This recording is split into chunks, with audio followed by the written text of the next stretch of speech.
And so now that we set the scene and the two-wheelers and the three-wheelers, I understand the problem, and the audience does as well, I think. What does it mean exactly to push that EV agenda? Does it mean working with two-wheeler and three-wheeler manufacturers to try to bring electric vehicles on the market? If so, all those manufacturers, you try to promote some local industry for that? Or are we talking about more the policy level to change the sort of, how you call that, the level of emission, the policy, the legislative side of it?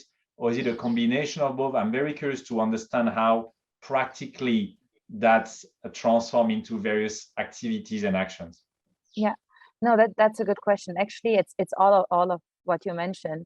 Here at UNEP, we now have a global electric mobility program, which works exactly in all the different aspects you mentioned. Of course, the core work of the United Nations is the policy level. So we work a lot on the national and regional level. For example, in Africa, we're working at the ECOWAS, the West African countries, the East African Community level, for example, on this whole topic of vehicle emission standards, because there's still going to be, so 80% of vehicles that come to Africa are imports. Secondhand imports from Europe, from Japan, right, depending on left-hand or right-hand drive. So that's important if you have vehicle emission standards, right, that only clean vehicles come in, and also to support the import of used electric vehicles, where we need standards then on how to measure the capacity of the batteries, for example, so that we don't get batteries that have a lifetime of 2 days left and then they're going to be dumped in some of these countries, right? And then we have the whole issue of electronic waste and recycling, which is something that is very complicated.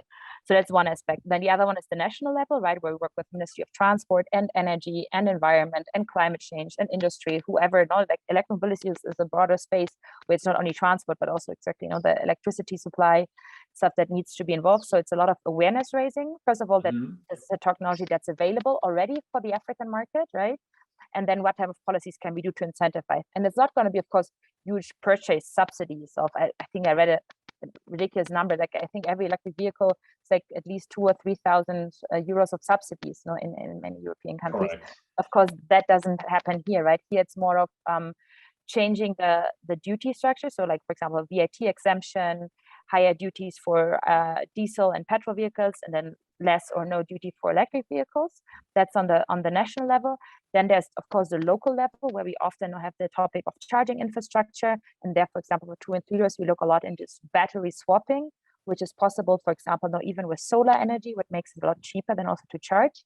And Here actually is the private sector that's the main actor in most of the countries that I've visited so far, whereas actually small startups know that they're developing battery technologies, that are trying to build devices and set up new business models, innovative ones. Where, for example, a lot has been learned from the solar energy market, this pay-as-you-go scheme, where the driver can rent a vehicle for the same price as a conventional motorbike, and then pays leasing fees, and that then cover the cost of recharging of the vehicle. And then in the end, the cost will be lower than fueling, right? Because not only in Europe, but also here, the price of petrol is rising, which is actually the biggest expense for most people. That's why it's also attractive to look into electric vehicles.